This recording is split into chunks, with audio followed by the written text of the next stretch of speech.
Okay. Excellent. So I won't do this every time, but I'll try to memorize the name at least at some point. Okay.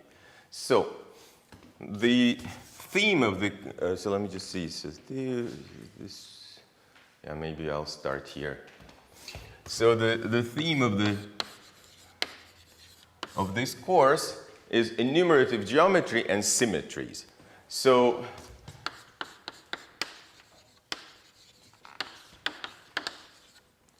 of geometry and symmetries.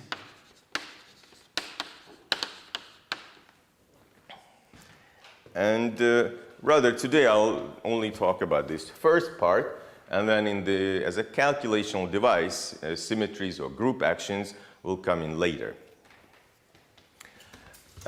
So let's just discuss a little bit what enumerative geometry is.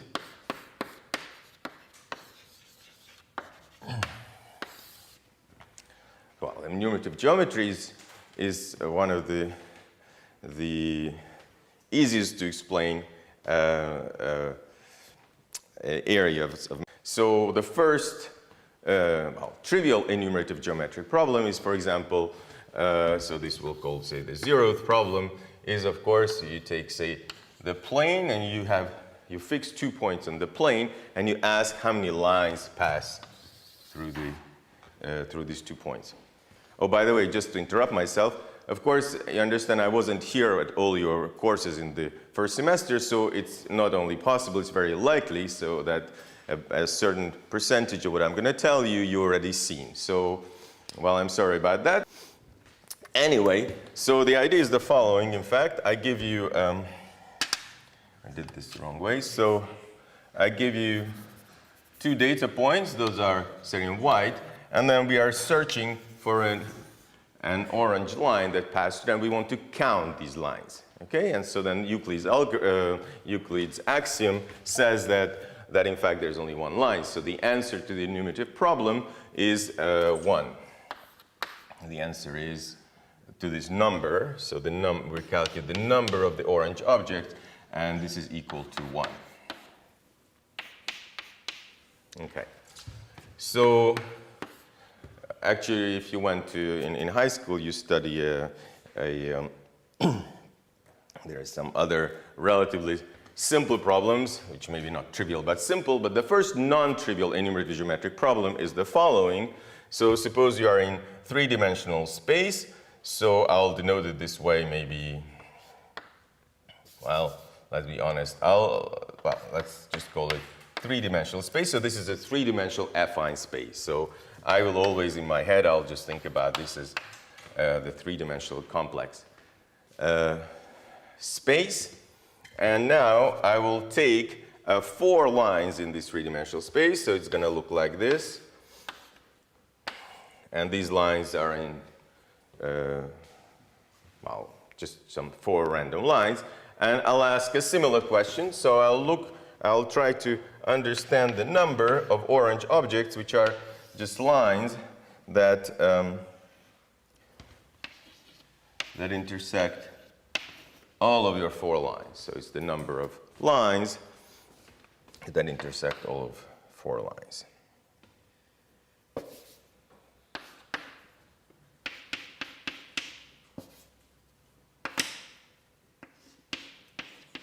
Okay, so this is the first non-trivial enumerative geometric problem, and today we'll see a bunch of others as well, of course. Okay. So this it was such a natural question, just basically an extension of Euclid's view of geometry. Then this thing came up a long time ago. So this is one of those numerous areas of mathematics that really had major results in the 19th century, and the main person was Schubert.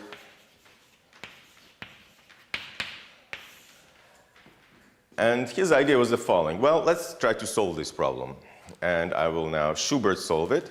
And this is, the idea is the following. Well, I'll think about it in real space, but it actually should be thought of as a problem in complex space. So, well, obviously there's a problem, first of all, right? So there's a big problem.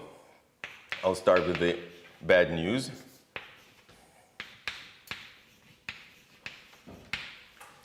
is that obviously the solution in this case, here it was really great. Whatever two different points I took, the result was always 1. Here this is clearly not true. For example, if I just take 4 parallel lines, then obviously here the number is going to be infinite because clearly I can have an infinite number of different lines. So 4 coplanar parallel lines. There's infinitely many of them. However, for example, if I take 4 also parallel lines but not coplanar, for example, these 4 lines, then obviously there is no lines intersecting all 4. So here, this is just going to be equal to 0. So already this problem does not have a solution, clearly. Nevertheless, and here's where algebraic geometry comes in, we know from some very first principles that they should exist a correct number because if I take the parameter space is a space of all lines, and that's clearly some algebraic space, some algebraic variety. So nevertheless, the space of all lines, of all quadruples of lines, is some quasi-projective algebraic variety. Of course, Schubert never said that. He didn't know what that was. Variety. And well, for each of these, for each particular configuration of 4 lines, there is an answer, and that answer is an integer, and clearly is an irreducible variety. On a big cell, on a Zariski open cell or set, the answer is going to be some concrete number, and that's the number we're looking at. That's what we're going to be answering. So there is a correct answer. Is a correct answer.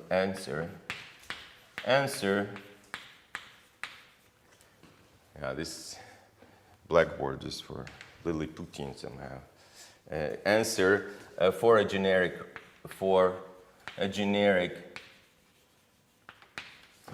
configuration. Okay, and by generic I'll mean as usual that there is in this quasi-projective variety there is a Zariski open set where the answer is the correct answer, and that answer is we're looking for. But the problem is that if I take some very simple, obviously so the contradiction is already very clear. Even if I take a good so-called generic thing, so how do I know that it's generic? I mean, if I take any particular configuration, that's not going to be generic. Now, if I just take 4 random lines, of course, I have no idea what's going on. But, well, Schubert's idea was that let's took a good non-generic configuration. So do you know what that is? Because, I mean, these are bad. The answer is not 0, not infinity. I mean, that's clear. So what is a good configuration? Well, it's also easy to guess, I mean, but I'm just... well, a reasonably good configuration is the following. Give you the answer. It's that you take 2 lines. So, of course, 2 lines generally don't intersect, right? But let's take 2 that intersect, a pair that's intersect. And let's now take another pair. Sorry, let me try this again. Maybe this will work better. So it's like this and this.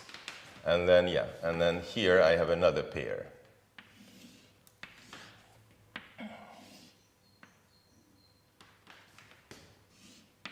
Let's say this. So I take 2 pairs of intersecting lines that the other pairs among themselves, they don't intersect. And let's solve this problem for this configuration. And the solution is the following. So these 2 lines, they generate a plane. So 2 planes. And these 2 planes intersect along a line in a 4-dimensional space. So that line is actually one of our lines, because that line now, the intersection of these 2 planes is going to be is going to be a line that intersects also. Again, this orange line is just intersection of the 2 planes.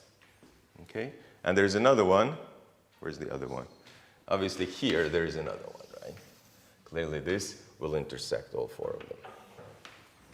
Okay? So if I take this particular configuration, then I get, it turns out, the correct answer, which is equal to 2. Of course, there are much more complicated enumerative problems that you can try to solve this way.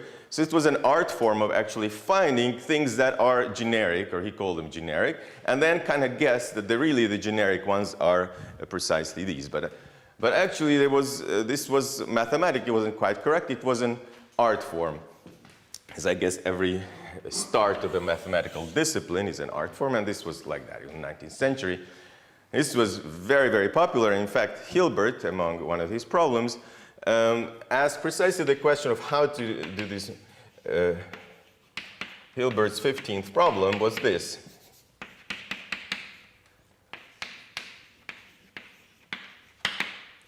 How to make this precise.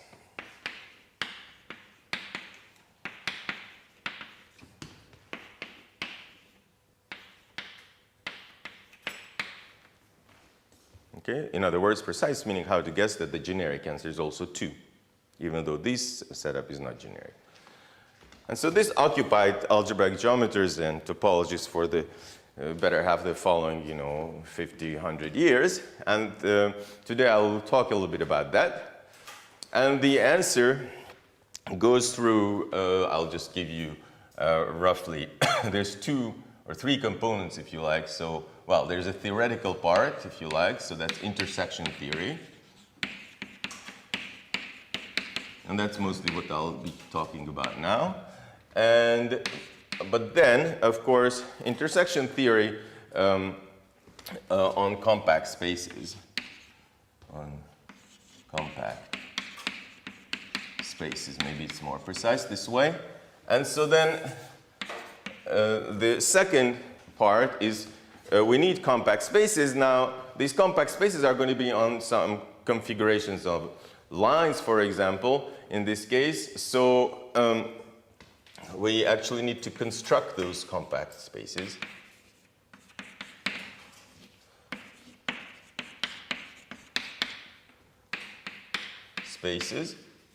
And so, well, I'll explain this in a second, but I mean, you probably know this in some other language, is that then the point is that once you understand this theory and you construct these compact configuration spaces,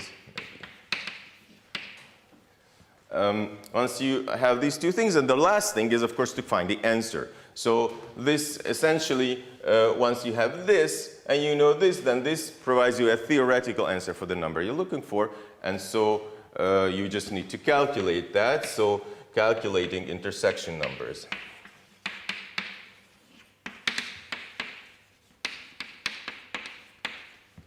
Numbers which finally will give us the correct answers, like, for example, that one. So that's more or less the very rough missing links that we need to do. And this theory was then done in the first half of the 20th century, and I'll talk about this today. And then these other parts, groups and symmetries played a huge role here. So these are these localization formulas that we'll see, and this is one of our goals, is to understand how to do calculations, how do you find formulas for the answer. There's a number of methods. Today we'll see some simple methods, and there'll be later some more complicated ones. So this is a whole other art form. And then this one is, and we'll see this again, here groups again play a huge role. Already here it's not so clear. I mean, we are trying to find, we are looking for the space of lines, and we are trying to find some intersection numbers there. I'll explain this in a. So these are our kind of 3 goals to solve problems using this method, and it's also the development of the theory as it was. Okay, so this is more or less the introduction to what we are trying to do. I'll list a few problems later today. Okay, so for now maybe we don't need this.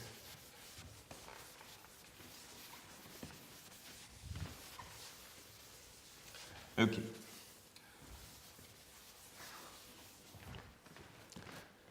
So actually, I don't know precisely what you had in your other courses, but I presume that you had some course in homology and cohomology, I presume, right? So there's some, some understanding, so I will not review homology and cohomology, but nevertheless I give you now first sort of a topologist point of view.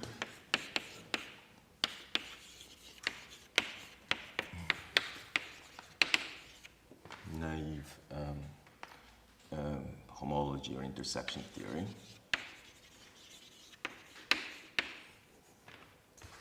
So I'll start with something naive and then we'll get to the more complicated thing. But I would like to explain a little bit the sort of the contradictions, the technical problems that you encounter here.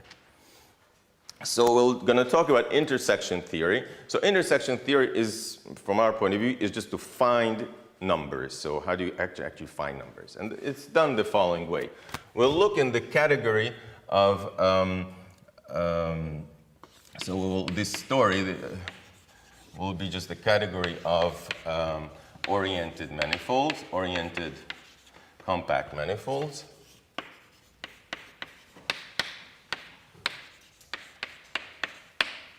And we're going to look at morphisms. That is, we are going to look at maps from some manifold Y, say, into some manifold M. Okay, so these are morphisms in this category. And so intersection theory is about understanding intersecting objects in this setup. So the point is, suppose we have some other. What we would like to say that the intersection of these objects is well defined, and this is the content of sort of first big technical result here. So we need a condition. It's always the condition is transversality. So I'll give some definition. Say, I'd like to say that F and G are transversal.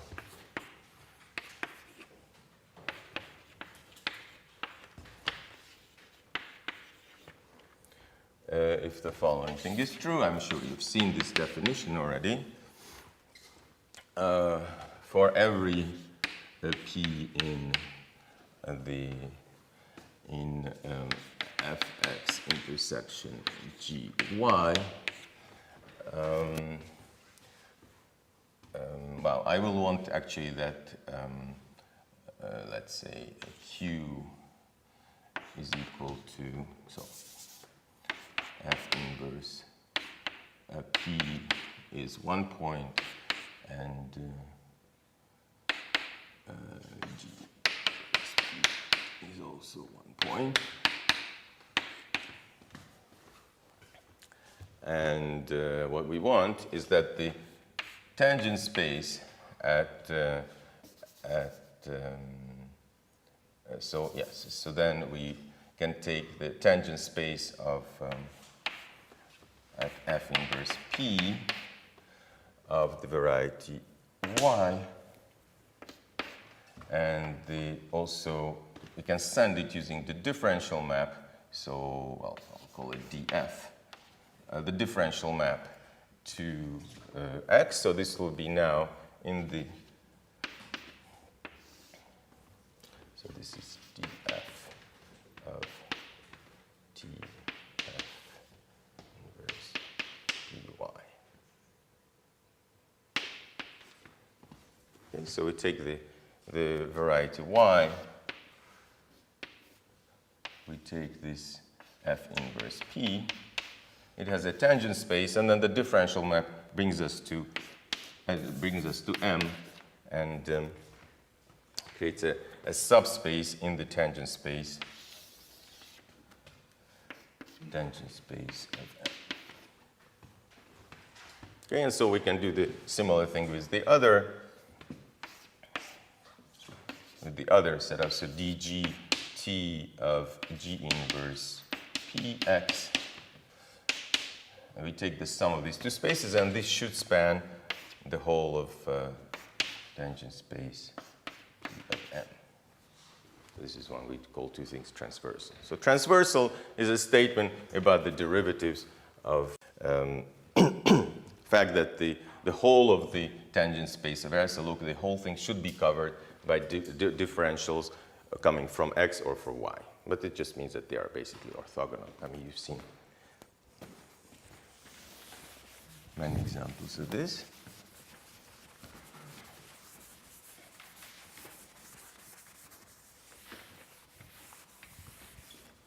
Okay, so in this case, now assume F and G are transversal.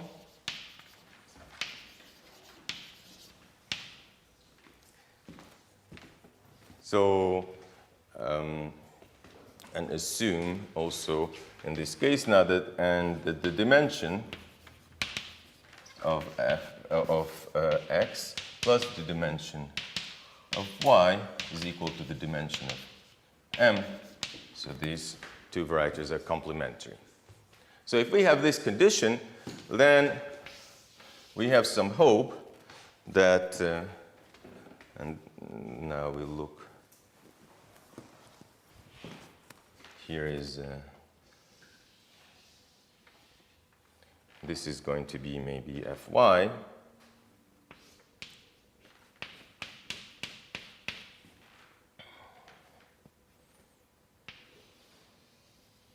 This is going to be Gx. There is some hope that the intersection is going to be, I mean, this already implies actually that the intersection is going to be finite. And we can define the intersection number of F and Y. So the F, I'll just write it this way, intersected Gy, Gx. We'll just define as the sum over all points in this intersection point, if this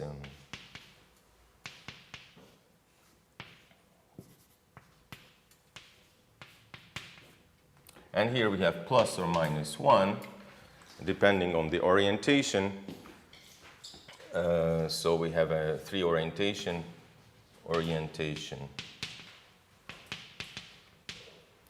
of the three vector spaces.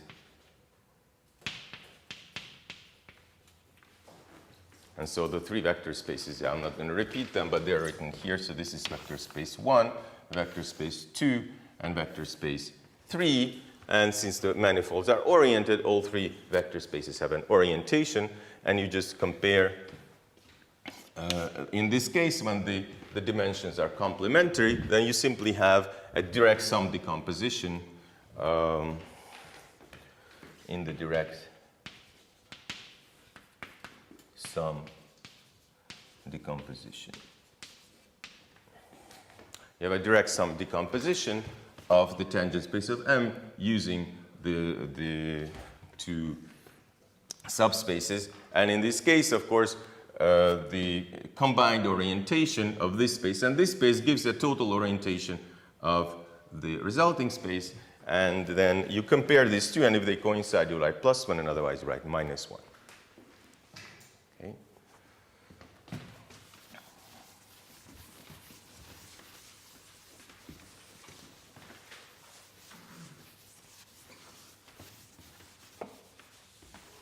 Okay, so next we define another thing that's called homotopy.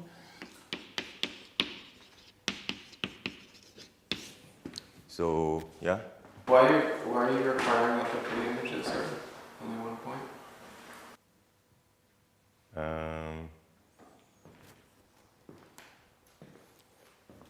Well, just because I don't want, I just don't want them to have a double point, you see. You cannot guarantee that it's the lower dimension, you cannot guarantee that it's an embedding. Because, well, that's another whole topic, singularity. So there will be or might be double points. And if there are double points, then I don't want them to intersect at these double points. Because then it will be harder to count things, you see. So that's also, this is this technical thing. So this point here, that's why I actually drew it, has two pre-images. And so then this definition will be a bit moved. I mean, of course, all of these things, and actually the whole goal of more sophisticated intersection theory to define the correct numbers even when a bunch of conditions are not true. These are the simpler conditions when everything is relatively clear. Okay. So let's now go to homotopy. So we'll say, right, so you know what this is we have a homotopy between, between F1 and F2, which map from X to M, is just well, let's call it continuous F mapping 0, 1 cross X to M, so that when such that F at 0 is F1 and F at 1 is F2. Right, so this shows an interpolation. You basically take a cylinder. This is 0, 1. And we construct a map from this cylinder to M so that at the two edges you get the two varieties. That's what a homotopy is.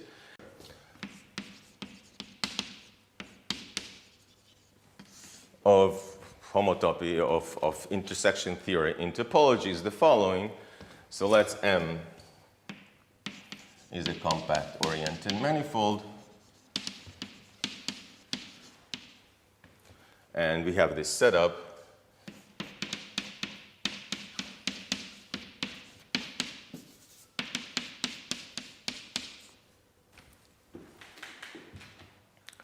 And let's assume that the dimension of X plus the dimension of Y is equal to the dimension of M. Then we can define the intersection numbers. That's the point, right? And how do we do that? Then there exists F tilde homotopic in this sense to F, and similarly G tilde homotopic to G, with the following property that such that F and G, F tilde, G tilde are transversal, or transverse simply. And so formally we can now calculate the intersection number. And so the main, then using this definition, I can find the intersection number between F tilde and G tilde, and this intersection, so this number between F tilde, well, I'll limit X and Y, they're understood, and G tilde is independent of the choice of F tilde, G tilde. So I don't have space to explain, but I hope it's clear. So it only depends on F and G, on the homotopic class of F and G. So I can deform my F. So for example, this makes sense if, for example, say Y is half-dimensional, and you just want to find the self-intersection of two maps. So you can assume that F and G are the same. Then they are clearly not transversal, but there is a way to move them homotopically so that they become transversal, and this is a statement. So is this clear somehow what I'm doing? And so well, I'm sure you've seen this. So for example, we can just look, say, on this two-sphere, then we can look at the equator. That's a submanifold, a beautifully embedded submanifold, and we can look at its self-intersection, for example. If we look at the self-intersection, then if you don't deform it, then the intersection with itself is a whole thing, so that's no good. So we deform it, we go to some other parallel, say, circle like this, we deform it a little bit, and now they are transversal, and actually their intersection with itself is 0. There's no intersection points. So actually the self-intersection of this thing will be 0. Okay, so alternatively, if you look at, for example, a torus, that's the other basic example, then you now have two circles. So this is a beautifully embedded circle, And this is another beautiful embedded circle. And now these two circles do intersect. And in fact, however you deform them, this, if you count them, the intersection numbers with this formula, for example, you can, if you want, make a little wiggle here. For example, replace this, this circle, move it away, and then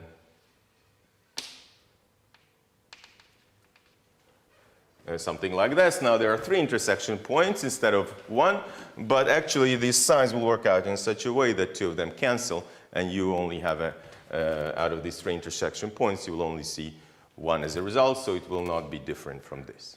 Okay, so this is sort of the basic setup.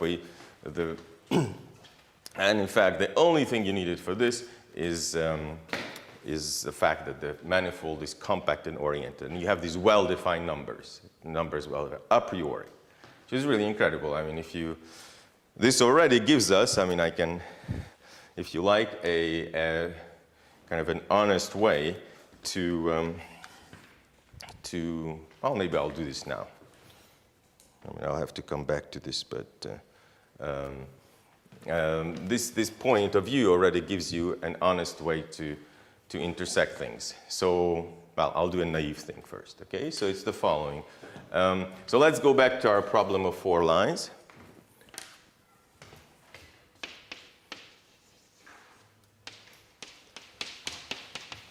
Just so that, well, the idea is that we'll construct sort of moduli spaces. So this is a very simple moduli space. We'll construct our space, the one we are discussing, that's our model, so the space of all lines, okay? So let's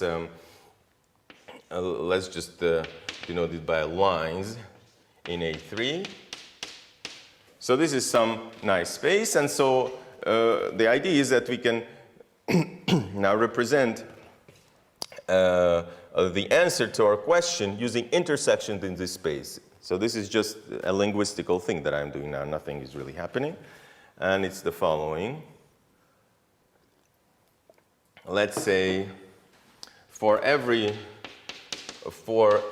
line L in this space lines,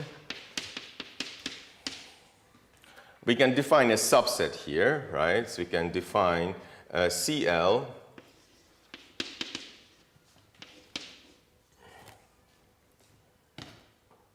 which is just the space of line Q in the same space such that Q intersects L. And so very formally, right, the answer to our question, so I'm looking at I'm just looking at one line, and I'm looking at the space of all lines which intersect it. So the space of orange things is the CL. Okay, so then in principle, the thing I was asking at the beginning, to find the number of lines intersecting 4 lines, then the answer to the question, so that number from the problem, is just equal to the number of the intersection point of CL1 intersecting CL2 intersecting CL3 intersecting CL4, where these are the 4 lines that we're looking for, right? These are all the lines intersecting L1, these are all the lines intersecting L2, intersecting L3, and intersecting L4. So the intersection of these spaces actually is the space of a set of lines which intersect all 4 of them. So this is just a linguistical thing. So nothing happened. But now, already this tells you 2 things. So, of course, the problem is that so the problem, of course, is that this space is not compact. Lines A3 is not compact. And this fact that it's not compact caused all the problems that we had this on this blackboard, like they were cases. But one nice thing though, so there of course is a compactification, the Grassmannian, I'm sure you've seen this before, but even ignoring that, there is one thing that we'll learn from this, which is a bit amusing, which was maybe not completely obvious at the beginning, is that all these varieties are homotopic to each other, right? Because I mean, clearly, I can continuously move L1 to L2, and then this variety CL1 will move to CL2. So, in fact, from the point of intersection theory, if you already understand this, all these four varieties are the same. Right? So note, a little remark, that CLI is homotopic to CLJ in this case. So all these four varieties actually just represent the same thing. So what we are talking about is a quadruple self-intersection of CL, of this CL. So the answer really is just a quadruple self-intersection. Quadruple self-intersection. Okay. So, okay, so I'm sorry, this is not very naive, but I wanted to show that this is, after all, is a big theorem, that this does work, and that you can make sort of these meaningful things. And so, in fact, what we can do is to construct the homology groups from here can be constructed in a very naive way. So this is what I call naive homology.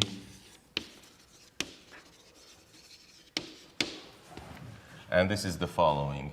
It's just that now I can take formally sort of Q, if you like, so with rational coefficients, all maps from all varieties to M. Well, we can look at homotopic classes of these because we know that the dimension of Y is equal to A. Let's look at still this condition. And we fix the dimension of M to be M. So we look just as all possible subvarieties. Those are all the interesting things that could arise in this world of oriented manifolds. And now of course, this is an huge infinite dimensional space. I mean, the homotopic class already were not. The whole thing is huge. And so, in fact, this homotopy is not even so important in this case. But the idea is that I'm going to derive the quotient this space by the ones that don't give me any enumerative information. And what are those things? Well, those things are the things that intersect everything in 0. Okay? So this line here is a quotient, and I divide this by those formal sums. So this could be some sum of fi's, since this is q times that, so that I look at linear combinations, fi's such that for every g, and now I will take complementary dimensions. So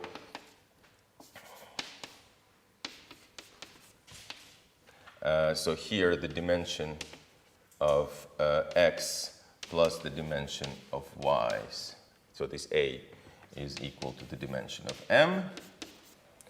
So for every g, the intersection number between g and this, or sum of the intersection number of g and these fi's is equal to 0. Okay? So I'll look at this is a formal construction. But these are the relevant things that are for enumerative geometry.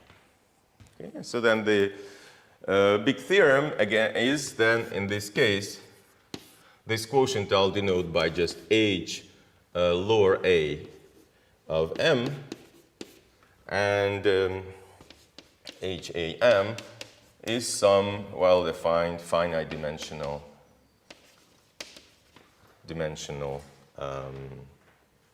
abelian group. I mean, vector space over Q, actually.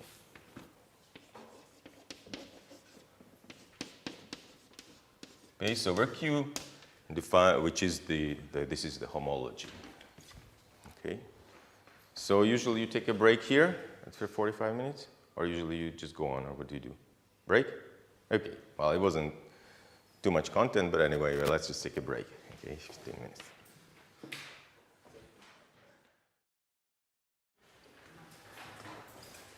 Obviously, if you ever taken a course in homology and cohomology, then you know that homology and cohomology is much more complicated than this, in fact. And there is a reason for that, so I'll explain that now.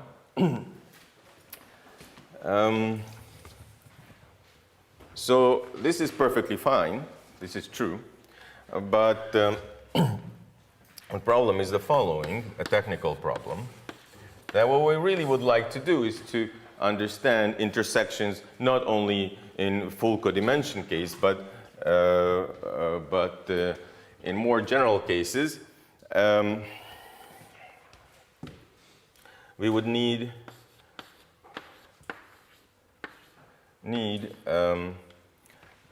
so maybe actually just because intersections work with codimensions, so I'll just use it as a matter of notation. I'll put the A up here and think of it as a codimension. So this is just a notation. I'll say that H B of M is just H dim M minus B of M.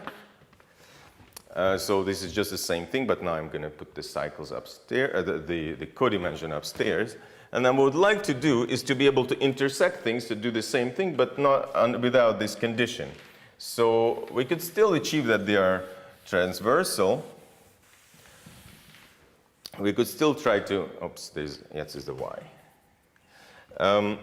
But the problem is that now, when I intersect two things, first of all, they're only going to be generically transversal, even if they are transversal. So you cannot guarantee them to be everywhere transversal. And to be, what you would like to do is that the intersection of the images of two manifolds are in the same category, so that they are also images of manifolds, right? Because that's the category I considered. So at the beginning, it looked like a very good idea, because it's really very simple to look at images in this, elements in this category, just maps from manifolds and manifolds. But when you intersect two of these images and try to prove that you're in the same category, now this is going to be very difficult. And this is why your homology courses didn't finish after 10 minutes, like in this case. Okay? So it's much more difficult. So the question is how to construct maps from H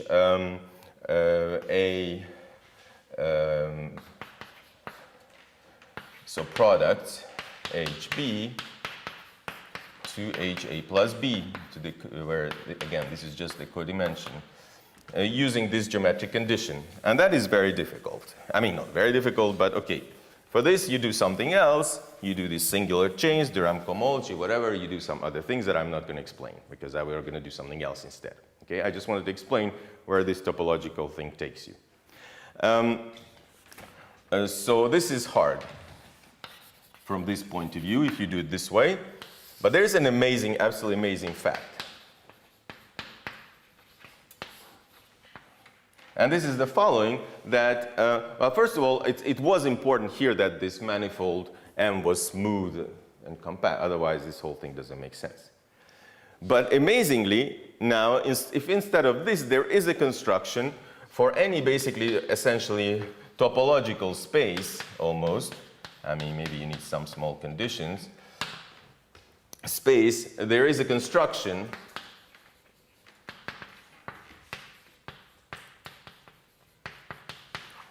of H lower, so the homology, and independently there is a construction of the cohomology, very simply.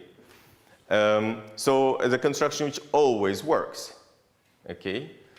We already have the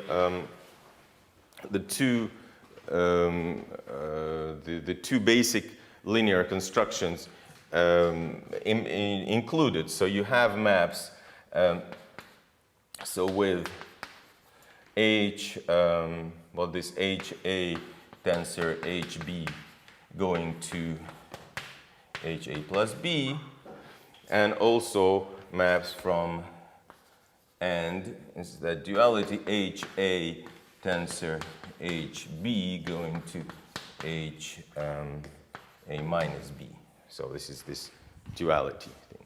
So this, for not without any of these incredibly powerful enumerative theorems of basis of enumerative theorems, there is a beautiful construction that goes on in your homology and cohomology courses of objects that have this property. Okay? The only thing that's not true is, of course, is the assumption I made is that the cohomology is dual to homology. That's not going to be true. Okay? But of course, in our case, this is true for M compact oriented. Of course, you have that equation HB is equal to H, well, M minus B. M is the dimension of M. Okay. So, all right, so maybe just the last thing is how does actually, about this, and then I'll go to our algebraic geometric world.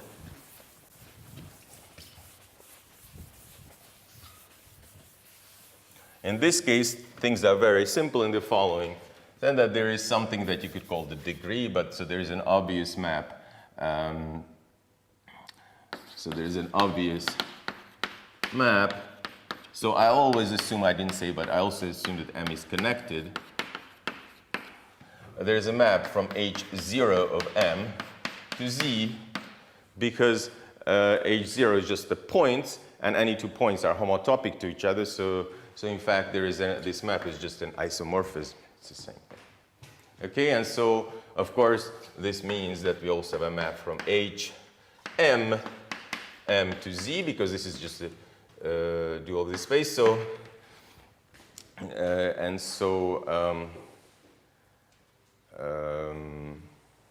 using this now, I can go back for a second and I can actually write this. I'll denote as an integral.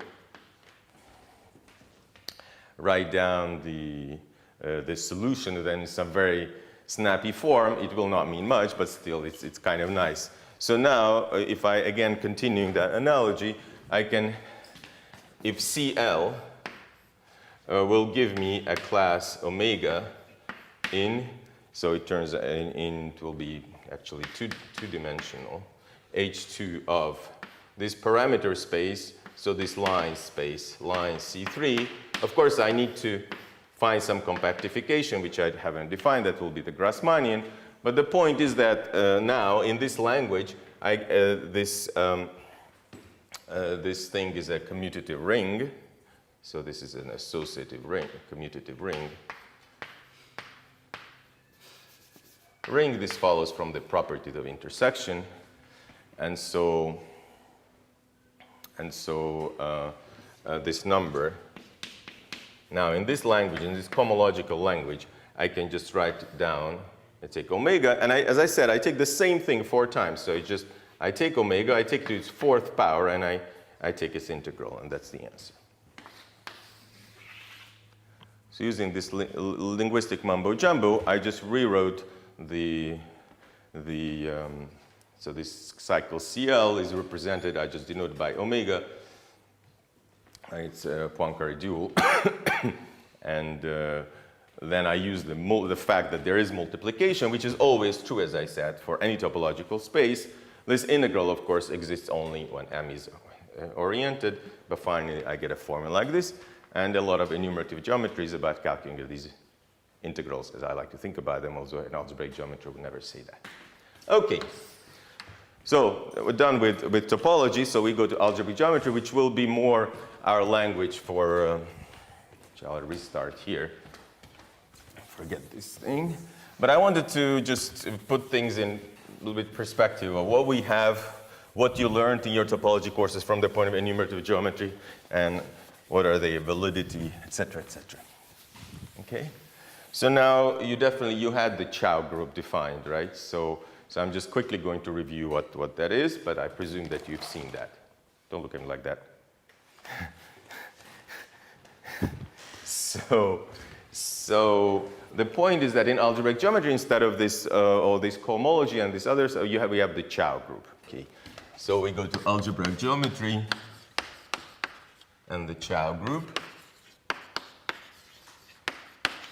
And this is something, as I said, you've seen. So you can take now X, any, well, whatever, you can think of whatever scheme. It's true in great generality now, but you can think of it as a projective smooth manifold as well, since anyway, that's the only thing that interests us, so it's fine. Okay? Well, some variety or scheme.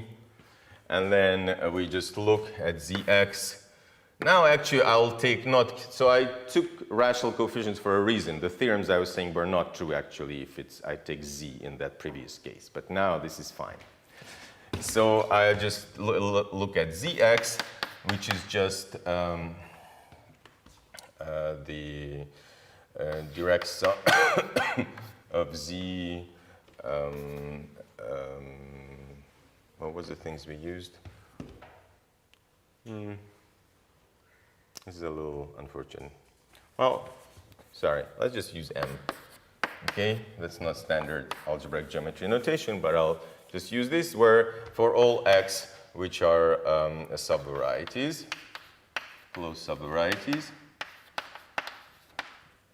and then we define an equivalence which is similar to the, so this is the analog of the equivalence that we had before, which is the rational equivalences in M, which is a subset here, and it looks like this is generated linearly by the following things. So I would just look at some subvariety phi in X cross P1, and then I'll check the two, what happens at the two X points, endpoints. So there is sort of the north pole and the south pole at, well, let me just be, it's a little silly, but I use N and S, okay? So north and south pole of P1. Now you have a subvariety here, which, so will be a condition that phi is not contained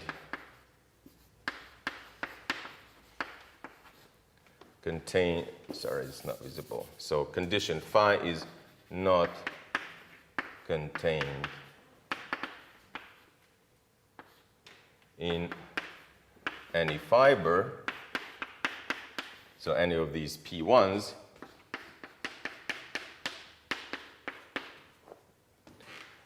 and so then you look at the subvariety like this, and you look at the, you say that these and these are equivalent. So you look at phi intersecting,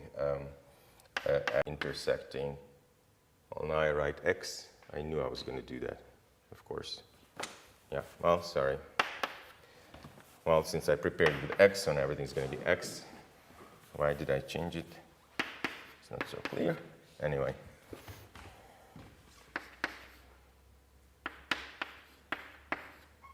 Okay, so that's rational equivalence, right? So it means that if I have a variety in M cross P1, then what's precise analog of homotopy that I was doing there. But instead of an interval, now I have P1 interpolating between two varieties. The interpolation, that capital F that I had before, now it's called phi, and the two endpoints are just these two things. Okay? Does this look familiar somehow? No? But is this clear what I'm saying though? Okay. So we'll let's take P1, you multiply it by X.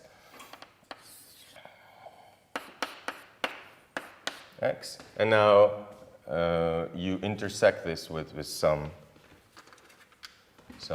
variety. This intersection of these two things are, we consider that are not, both of them are subvarieties of X, and we say that they're equivalent. Okay, so this is the equivalence by each divine, which is, as I said, in complete analogy with the homotopy axiom that I just gave. Okay, so this is an analog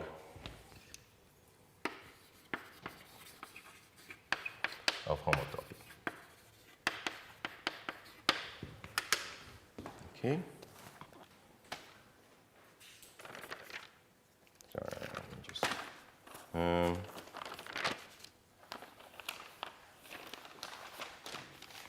Okay.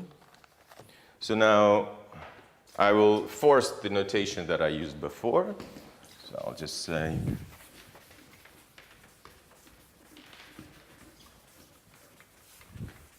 so first I denote now the Chow groups.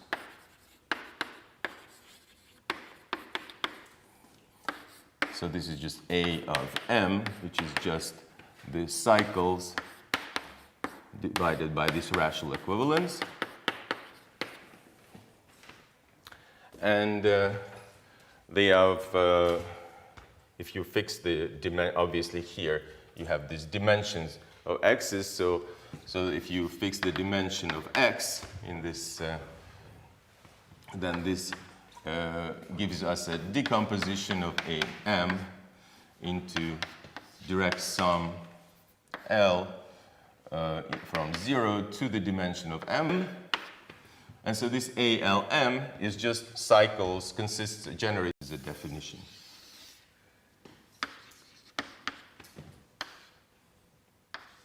Is it clear what I'm doing? I mean, of course, I think it's kind of clear, I think. But of course, how to calculate such a thing seems totally hopeless, of course. But in principle, yeah. Okay? So it's generated by formal subs of subvarieties. Those are the analogs of the images of manifolds that we had before. And the relations are also analogous to this homotopy thing. We don't have now the intersection relation that I gave before. So we're not going to have that. We're going to have something else. So this is a different technical world now, but similar theorems. So actually, I'll tell you the similar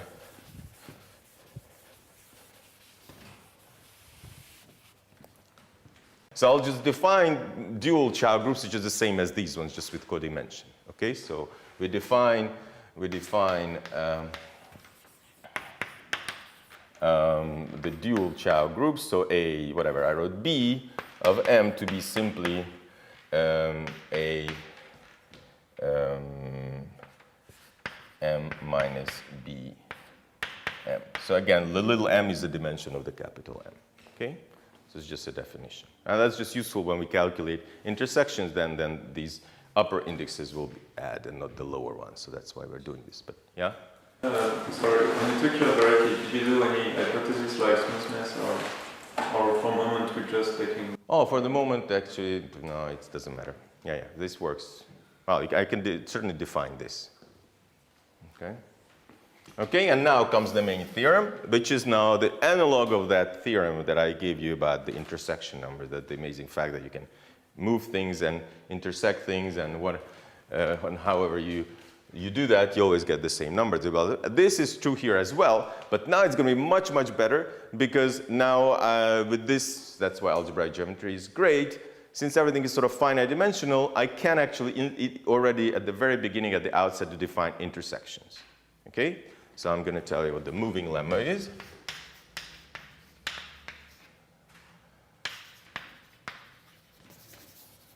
The moving lemma just says the following thing. So it's an analog of what you saw there.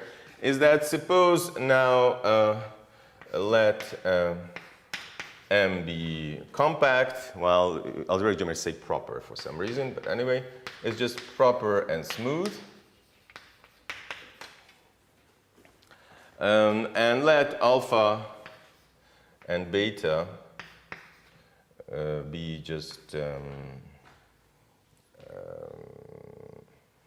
elements. Well, let me just say alpha is, say, in A, K, and well, I'll omit M now, AK of M, okay? So just, I don't have so much space.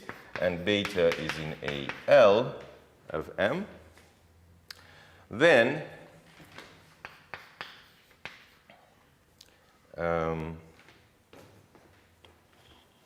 sorry, I forgot something.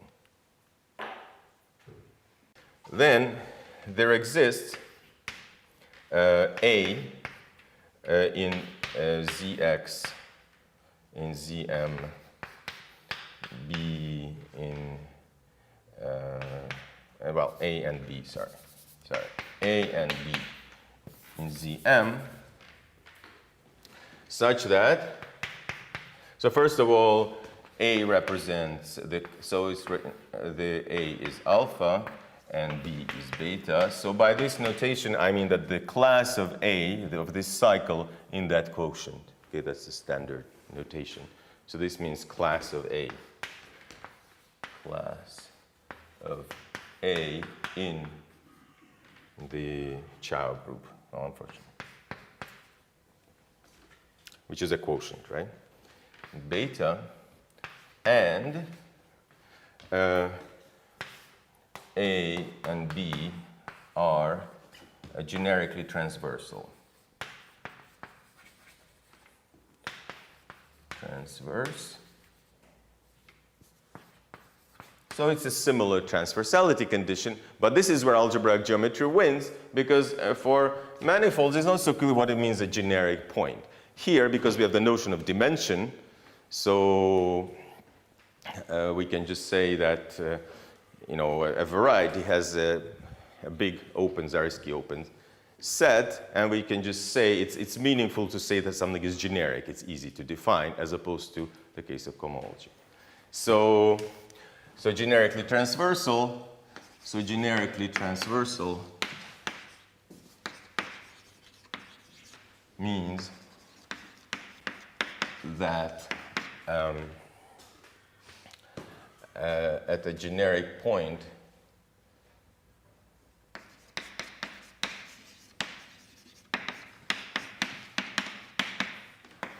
of A intersection B. And so now this is the thing that only defined in algebraic geometry. Generic points means an Zariski open subset of this thing. We have the usual equation, right? So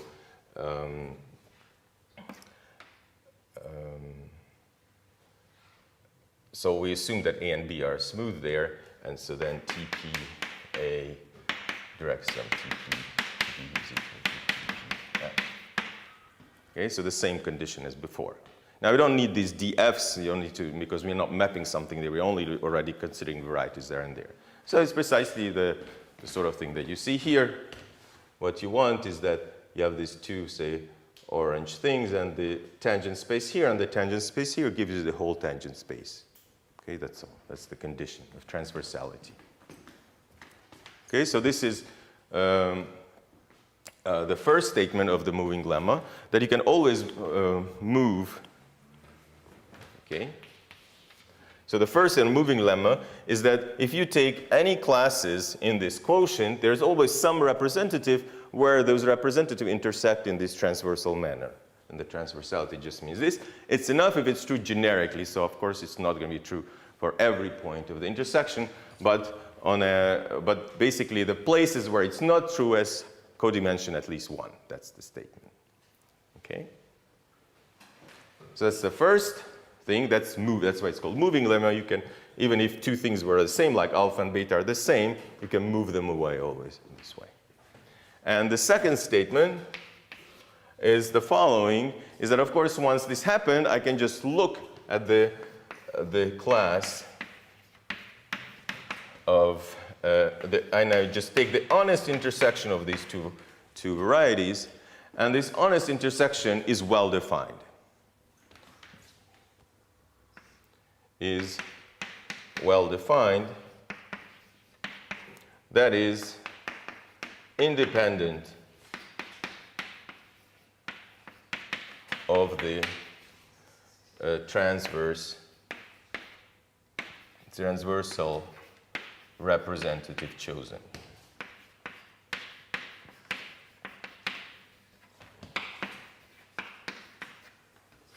So that means A and B. Okay? So we can actually intersect things. And this is an analog, of course, of what I was saying for homology, that you can just intersect things, and the numbers, the intersection numbers with those pluses and minuses are independent of the homotopy thing chosen. But this is different in two ways. First of all, there are no signs, and that's because we are basically looking for everything over complex numbers, and there's everything oriented, and you never have these orientations, so you have no signs. On the other hand, It's much better because now instantly I got this thing that is not even this intersection where I don't assume that they're of complementary dimensions. So you can intersect things right away, which was much more difficult in the theory than before. Remember in the theorem I gave for in the topological category there, I could only quickly define what intersection is when they were complementary dimension. Here, this works right away. It's right there. Okay? All right. Okay, so this is the moving lemma. And so this gives us right away, so I'm not going to prove it, but this gives us commutative associative product on the Chow groups, right? Because I just take alpha, beta, and the resulting intersection, it gives you something. So it just gives you a C tensor A D into a C plus D. And now some properties.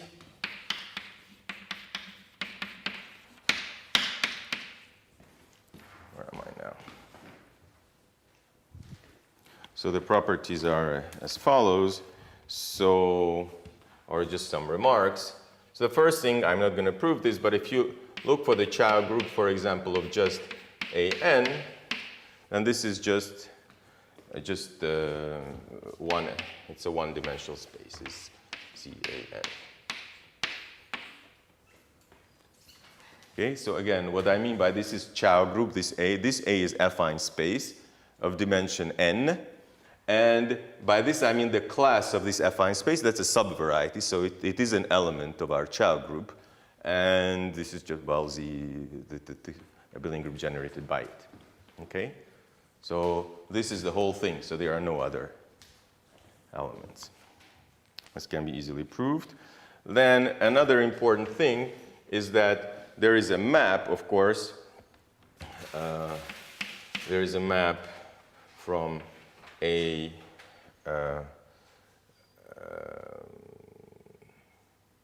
so from A to the homology, and also maps from A to the cohomology of M. Well, it's doubled now, right? So the homologies that I introduced at the beginning of the class in the first hour, this is what's called the fundamental class of the corresponding variety, right? So now these maps, so forget it, the second one is just the same as the first one because of this isomorphism, but so yeah. So I mean now instead of images of manifolds, I just have subvarieties, okay? But it's the same thing. This is a theorem, I'm not proving it, but there is this thing. This thing is neither injective nor surjective, however. It's important. No, for example, of course, this doesn't have any odd cohomologies so that you don't see already, because you only get into the even part. And for example, even A0 is actually could be a very complicated thing. So as opposed to the case which we had here, now A0 could be complicated.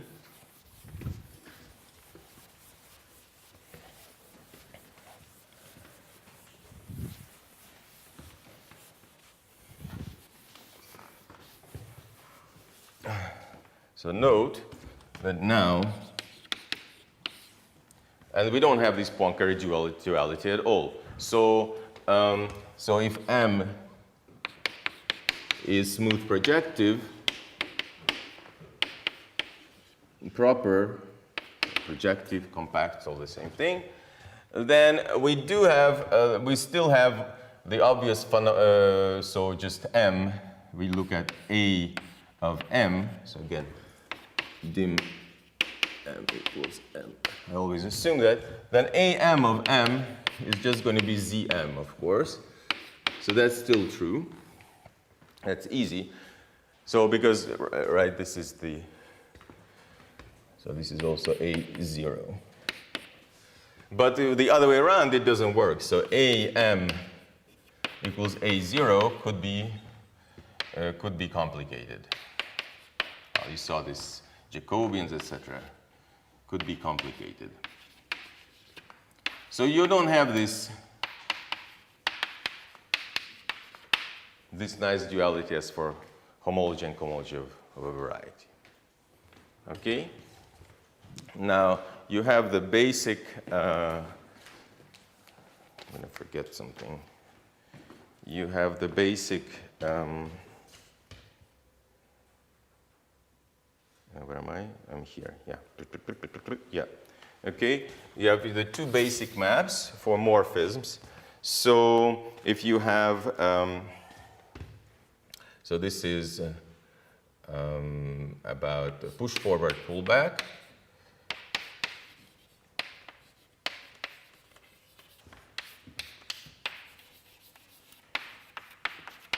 Okay, so this is really how maps the morphism between varieties.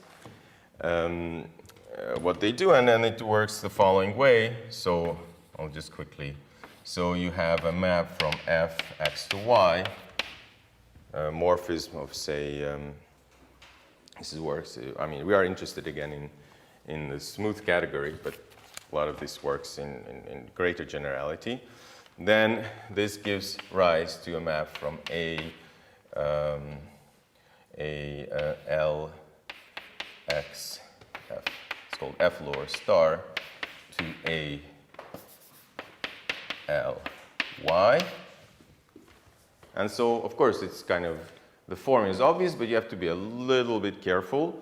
So what is the definition?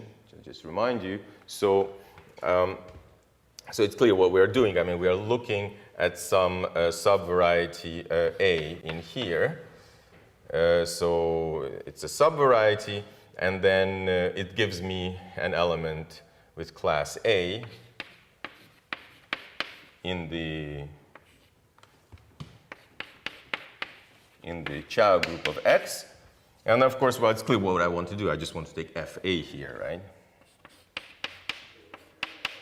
And I want to take the class of that. So that's obvious thing. You need some conditions so for this to work. So the condition, well, what you're trying to say that f lower star of A is equal to 0 if the dimension of FA is less the dimension of A.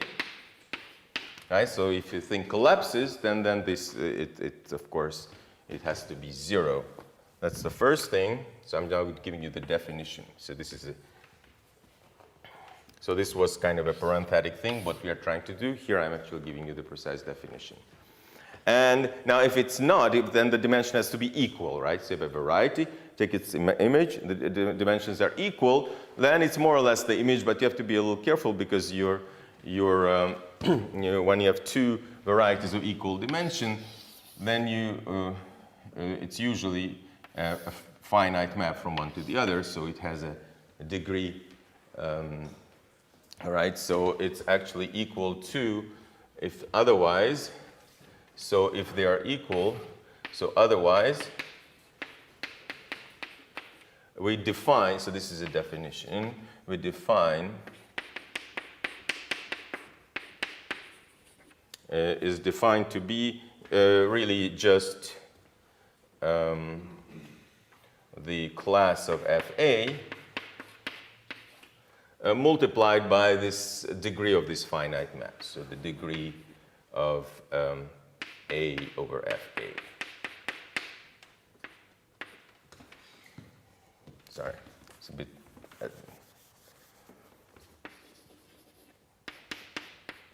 Well, I just explained it visually, right? It's clear that there is a simple definition of degree with extensions of fields or whatever you want. So I'm not going to explain this now. Okay? But I mean, by degree, I just mean the number of sheets here, like the degree is 3 here. Okay, so that's one important thing. And then there is the. So this, by the way,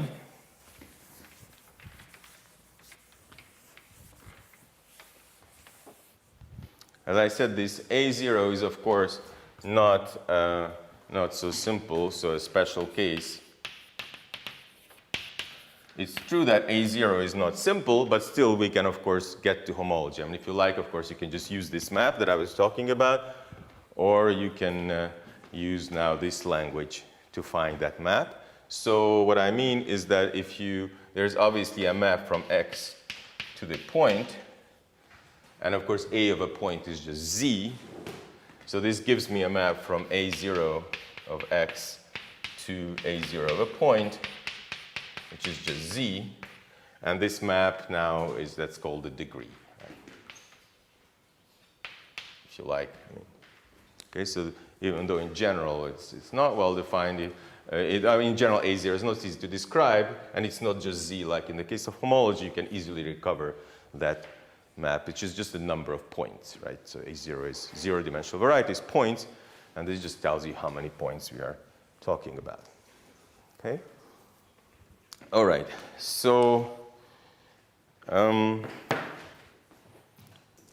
that was one thing, and then there's another one, again with Chow groups, which is the inverse images.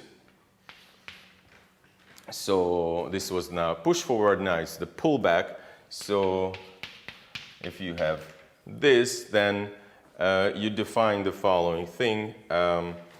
You say that a subvariety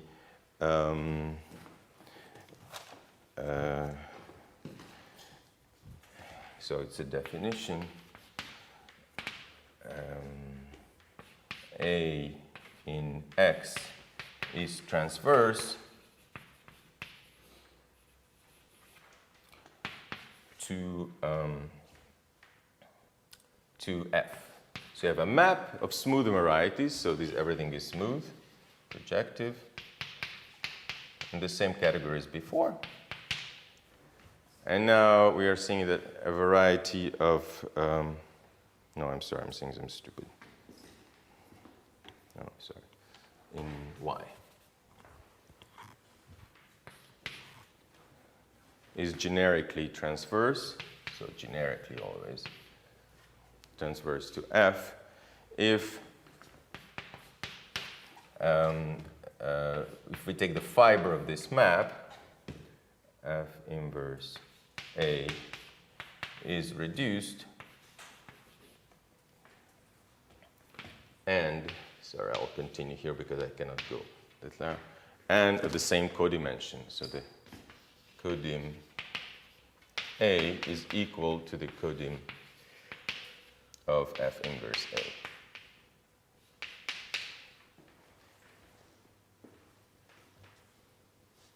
So it's reduced. Now this is a technical condition. We don't have to worry about that now. Okay, so it's just some conditions, but this is an obvious thing. It's similar to this collapsing situation here. What you want is that you have some, say, bigger thing coming. The smaller thing you want, well, obviously when you pull back the codimension should be preserved.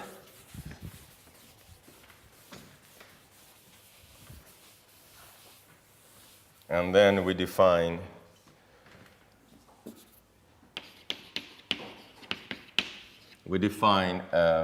F pullback of, in this case, of A to be just the class of F inverse A.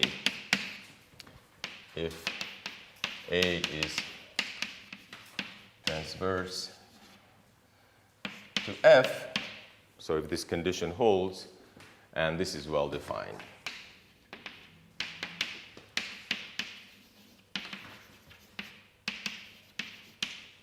So what is beautiful here is that the set theoretical things, I mean, there are some technical conditions, but basically, if you ignore them, then it's very simple. I mean, set theoretically, you simply, the push forward is that you take a cycle and take its image, and the pullback is that you just take a cycle and take a cycle A and take its inverse image. So, I mean, this is not complicated. There's some technical condition when you can do that, but in algebraic geometry, it's easy to describe. In the topological case, it's difficult to describe, okay? So these are the precise conditions when this works, and the claim is, again, you see, I mean, there is some content here, right? So for example, in this case, what we're saying is that suppose I take two different representatives, a different representative of this A using a rationally equivalent thing to an A prime, which is also transfers to F. Then the point is that the inverse image of that representative is going to be the same as before, as for A. So that these obvious operations of simply taking the image with a degree or taking the inverse image, that these are compatible with that rational equivalence that we're discussing. That's all. It's a statement. Okay? But all these things work. So that's really great. That as I said, is not so easy to describe. So this is a theorem, of course. I mean, this is the theorem of the pool. But I vaguely assume that you know what this is. And finally, there is something that the pull-back, push-forward, or what used the permanence equation. Permanence. And this is the following, is that, so if you take an alpha in AK and a beta in AL, so this is dimension and this is codimension, then you have the following equality of cycles in AL minus K. And it's that, well, when you write it down, it's not so clear maybe, but actually it has a very simple meaning. So I write product for the intersection, since now, as we agreed. So this should be equal to just alpha intersection F lower star beta. So this is in, so we have a map from X to Y. So beta is in X. If I didn't make a mistake, and alpha is in Y. Okay? So what this says actually is that, sorry, maybe one more thing that I forget here. So this F lower star, F upper star, so this is a map now. A of Y, taking the inverse image, to A of X, and this is actually a ring homomorphism.